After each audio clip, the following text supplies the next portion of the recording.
So we're making jam today. Thanks for joining the Ellis Way TN. Please subscribe, like, share, comment, all the good things. But my granddaughter and my daughter have a ton of blackberries at their new place. So they picked blackberries today and we're gonna make blackberry jam. We're also doing guava jam, which will be in another video, should already be up, but we're gonna make blackberry jam. Just a good rule of thumb, the way I do it, the Ellis Way TN, when making jam, some of these, even these are kind of, some of them are bitter because they are wild. They have thorns in them, all the good stuff. They say the tame ones don't have the thorns. These do. They're just little wild blackberries.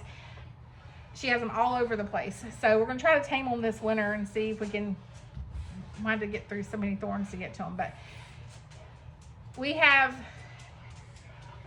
gonna boil these blackberries, cover them with water, boil them. Then we're gonna take that and run it through a strainer. If you have a blender, you can run it through a blender, then run it through the strainer just to get the seeds and stuff out. Some people make it with the seeds, it really doesn't matter. It's up to you. This is the Ellis Way TN, so we just do it how the Ellis do it. And then we're gonna do a cup of the berry mixture, which is with water, a cup of sugar. Then we're doing what is this, Bernice? Lemon juice. So lemon juice will be a teaspoon of lemon juice per cup, and then we're gonna do a tablespoon of pectin per cup. I buy the pectin like this on Amazon. You can buy it at Walmart, wherever. I keep lemon juice on hand like this. You can use it. Most recipes call for a real lemon. This is real lemon juice. I just keep this in the pantry, and then when I open it, I put it in the fridge so it lasts forever. I don't have to go in bad. And then that's really it. We're gonna bring it to a boil. Again, once we put everything back together, we're gonna boil it for about 30 to 45 minutes until it thickens up. Then we're gonna pull it off. We're gonna put it in our hot jars that have lids are hot, rings are hot, everything. We're gonna pour it in there, clean off the rims, let it sit, and it's seal. Depending on where you live, you'll want to find out what your altitude above sea level is. That depends on how long it needs to boil for. Also, if you want to hot water bath it or you want to pressure can it, it's totally up to you. Anyways, research where you live, but this is the way I do it. Been canning about 30 years, and this works for me. If something happens and they don't set up like they should, and that happens sometimes, jam can be kind of funny. We use it for syrups. We add it to muffins. We add it on top of pancakes. What else? If you're making breads, put it over cream cheese. Yeah, you can put it over cream cheese to eat with crackers. So every once in a while you'll get some that don't set up quite right, and because it's a scientific method, really. But if it doesn't work, you can pour it over brie. There's just tons of stuff you can do with it, as long as the jar seals. Keep everything sterilized, keep everything hot, you should be good. So just like I said, research where you live and how far you're above sea level, and follow directions of your canner if you're canning it, whether you're hot water bathing it or you're pressure cooking it. But we're gonna get these berries cooking and then we'll come back. The worst part about making jam is the stirring it continuously. Stirring. Yeah, just the stirring. So if you have a tag team partner over here, then it makes it a lot easier. If not, then you just stand here and stir, because you gotta stir it the entire time. Just FYI. I also wanted to add, if you don't have fresh fruit or it's not in season, you can buy the frozen fruit at whatever store you shop at, and you can make jam with that also. Or if you're not ready to make jam and you have fresh fruits, you can freeze them and just thaw them out later and make it with them. It doesn't really matter. Just FYI. Fresh is always best, but if you don't have fresh, then there's lots of options. We're at a restaurant. So when we do the blackberry jam, just like I said, pectin, sugar, and lemon, and then the fruit in the water. Okay, so our blackberries, right? Yep. Have cooked for about 30 minutes, and then we're just running them through the strainer. Okay, so we are adding 4 cups. More like 4.5, but it's okay.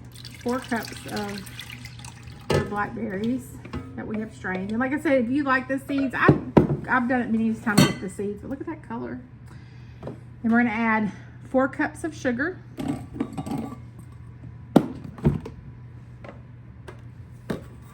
And then we're gonna add 4 teaspoons of lemon juice.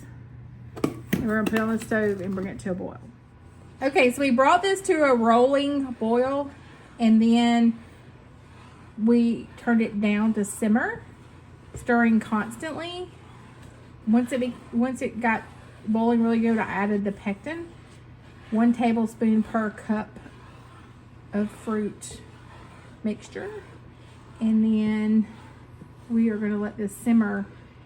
She's stirring it constantly so you don't see the boil in it, but when she stops, it's bubbling. So that's what you want. Like, stop for just a second. We'll show them. So see, that's what you want, but you got to stir it constantly because it will stick. And you just keep on till it kind of sticks to the sides. Now this does, you see the film start forming on there. Blackberries and strawberries actually will have a film come up. If you watch my guava video, they do not.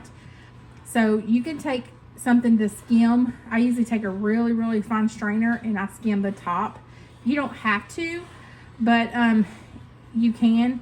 Some people add about a teaspoon of butter, and that takes care of it also. I don't care to add butter to mine, so I'll just take the fine strainer and just kind of run over it and get up as much as I can. And that's really all you have to do. Okay, we boiled this about, what, 35-40 minutes? Yeah. You see it starts to thicken and should be good at that point. We're going to put it in jars. We didn't have to skim it off a lot. There wasn't a lot of foam. So we didn't have to skim it off very much. All right, so I'm just filling the jars with the blackberry jam. And you can see it's pretty thick. It thickens on you really quick, so you want to get the jars poured. And it's messy, but you want to get them poured as soon as possible. Leaving your headspace. And if you've watched my other videos, you can see I use this little funnel for everything. It's very handy. It comes in like a little kit, I believe with ball. I'll try to attach it. If not, it's probably on one of my other videos, but I'm just filling them like this. So all right, so I've got my jars filled, and I'm just cleaning with a warm, clean rag. You want to make sure you get this rim clean. And then all of this is hot, so be very careful.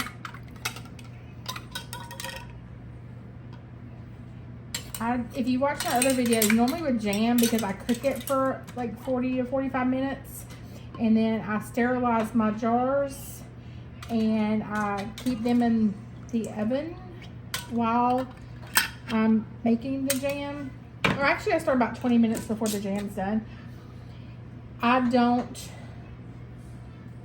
can this in a water bath canner or a pressure canner. I let it set up just like this. I cover it with a towel, let it set up about 24 hours, clean the jars off, and then I label it and put it up.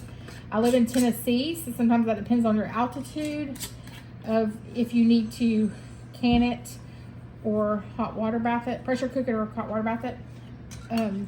I don't have to here, so I put a little bit of lemon in it to add some acidity to it, and they set up just like this, and they last for a couple of years. I don't have any issues when I open them. I put them in the fridge, and they're good in the fridge for like a month or so. You just have to kind of watch them. But that's the blackberry jam. That was what was it, 4 cups of blackberries with the juice included with the water and the sugar, and that's what we got. So thanks for joining the Ellis YTN.